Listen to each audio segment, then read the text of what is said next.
श्री स्वामी समर्थ, जय जय स्वामी समर्थ. स्वामींचं नाव घेऊन मी या व्हिडिओला सुरुवात करते. हिंदू धर्मामध्ये श्रावण महिन्याला खूपच पवित्र मानलं जातं. तसेच इतर महिन्याच्या तुलनेत या महिन्यात बरेच सण साजरे केले जातात. श्रावणाला सुरुवात झाली की सर्वात आधी नागपंचमी, रक्षाबंधन आणि मग कृष्ण जन्माष्टमीचा सण साजरा केला जातो. हिंदू धर्मामध्ये कृष्ण जन्माष्टमीला विशेष महत्त्वपूर्ण मानलं जातं, कारण या दिवशी श्रीहरी विष्णूंचा 8वा अवतार असलेल्या श्रीकृष्णांचा जन्म झाला होता. त्यामुळे श्रावणातल्या कृष्ण पक्षातील अष्टमी तिथीला कृष्णाष्टमी हा सण साजरा केला जातो. यंदा 26 ऑगस्ट रोजी हा सण साजरा केला जाणार आहे आणि अतिशय दुर्मिळ असा हा योग आहे. या दिवशी आहे श्रावण महिन्यातील 4था सोमवार, म्हणून आपल्याला या दिवशी महादेवांबरोबर श्रीहरी विष्णूंची सुद्धा कृपाही प्राप्त होणार आहे. कृष्ण जन्माष्टमीचा प्रारंभ सोमवारी 26 ऑगस्ट रोजी पहाटे 3:39 सुरू होईल, तर अष्टमी तिथी 27 ऑगस्टला मध्यरात्री 2:19 समाप्त होईल आणि दहीहंडी ही मंगळवारी म्हणजे 27 ऑगस्ट रोजी साजरी केली जाईल. कृष्ण जन्माष्टमीच्या पूजेचा शुभ मुहूर्त 26 ऑगस्ट रोजी रात्री 12 वाजून सुरू होईल, तर तो रात्री 12:45 असणार आहे. अर्थात आपल्याला कृष्ण जन्माष्टमीच्या पूजा करण्याचा वेळ जो आहे तो अवघा 45 मिनिटाचा मिळणार आहे. धार्मिक मान्यतानुसार या विशेष दिवशी भगवान कृष्णाच्या बाल स्वरूपाची पूजा केल्याने व्यक्तीला धन, समृद्धी आणि सौभाग्याची प्राप्ती होते. तसेच जीवनात येणाऱ्या अनेक प्रकारच्या समस्यासुद्धा दूर होतात आणि म्हणूनच आपल्याला कृष्ण जन्माष्टमीच्या दिवशी फक्त 1 रुपयाचं नाणं इथे अर्पण करायचं. हे नाणं अर्पण केल्यामुळे आपलं 7 पिढ्यांचं दारिद्र्य नष्ट होऊन आपल्याला अखंड लक्ष्मीची प्राप्तीही होणार आहे. आपल्या आयुष्यामध्ये सुख, समृद्धी, ऐश्वर्य हे कायम टिकून राहणार आहे.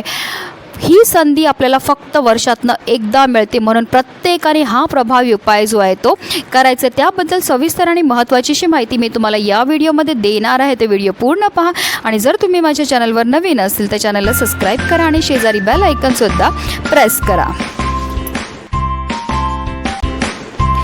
सोमवार 26 ऑगस्ट रोजी जन्माष्टमीचा सण साजरा होत आहे. या सणाला प्रत्येकजण भगवान श्रीकृष्णाचा उपवास करतो आणि त्याचा जन्म साजरा करतो.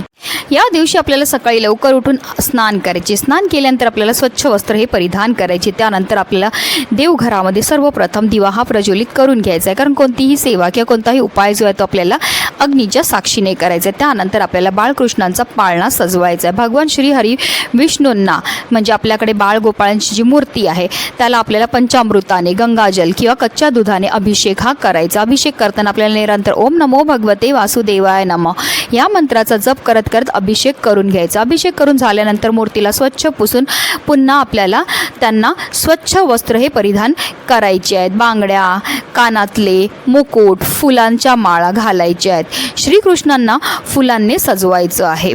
नंतर त्यांना पाळण्यामध्ये बसवा आणि झुलवा. लहान बाळाप्रमाणे श्रीकृष्णाची सेवा करा.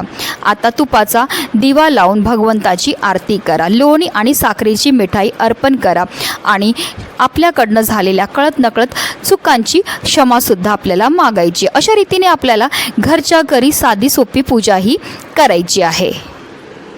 असे म्हटले जाते की एका जन्माष्टमीचे व्रत करणाऱ्याला 20 कोटी एकादशीचे फळ प्राप्त होतं, असं पुराणामध्ये सांगितलं आहे.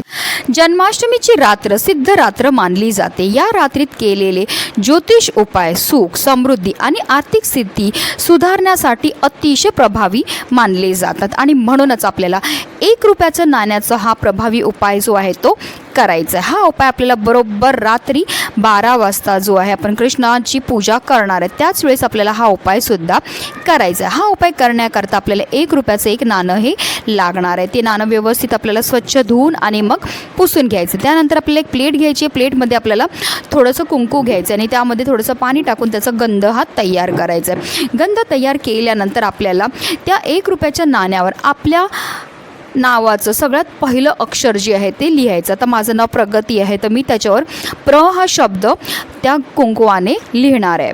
अशा रीतीने आपल्याला ते 1 रुपयाचं नाणं हे तयार करायचं आहे. आता हे 1 रुपयाचं नाणं बरोबर रात्री 12 वाजता आपल्याला घेऊन जायचं आपल्या घराच्या छतावर.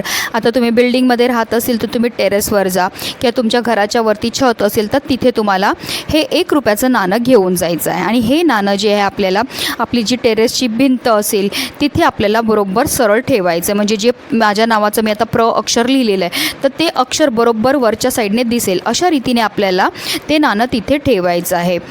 पैशाला माता लक्ष्मीचं स्वरूप म्हटलं जातं आणि जेव्हा पण आपण पैशापासून काही उपाय करतो तर त्यामुळे माता लक्ष्मी ही आपल्यावर प्रसन्न होत असते.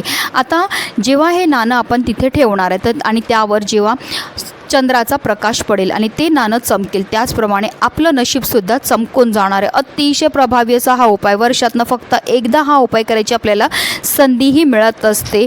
त्यामुळे प्रत्येकाने हा उपाय जो आहे तो करायचा. आता हे नाणं जे आहे ते आपल्याला संपूर्ण रात्रभर चंद्राच्या प्रकाशामध्येच ठेवायचं आहे आणि दुसऱ्या दिवशी आपल्याला सकाळी उठायचं आहे, स्नान करायची आहे आणि स्नान केल्यानंतर लगेच तुम्हाला वरती छतावर जायचं आणि ते 1 रुपयाचं नाणं जे आहे ते तुम्हाला घरी घेऊन यायचं. त्यानंतर तुम्हाला एक लाल रंगाचं कापड घ्यायचं, त्यामध्ये हे नाणं त्याचबरोबर त्याच्यावरती आपल्याला 11 अक्षता ठेवायच्या आहेत आणि त्याची एक पोटलीही तयार करायची आहे. आणि ही पोटली जी आहे ती आपल्याला आपल्या पर्समध्ये किंवा आपल्या तिजोरीमध्ये ठेवू शकतात किंवा तुमचा व्यवसायाच्या ठिकाणी करायचं असेल तर तुम्ही तिकडच्या तिजोरीमध्ये किंवा गल्ल्यामध्ये हे 1 रुपयाची नाण्याची जी पोटली आहे ती ठेवू शकतात. असं म्हटलं जातं की कृष्ण जन्माष्टमीच्या दिवशी जर आपण हा उपाय केला तर वर्षभर आपल्या घरामध्ये भरभरून असा पैसा येत राहील. आपल्या घरी धन येण्याचे अनेक मार्ग हे मोकळे होतात.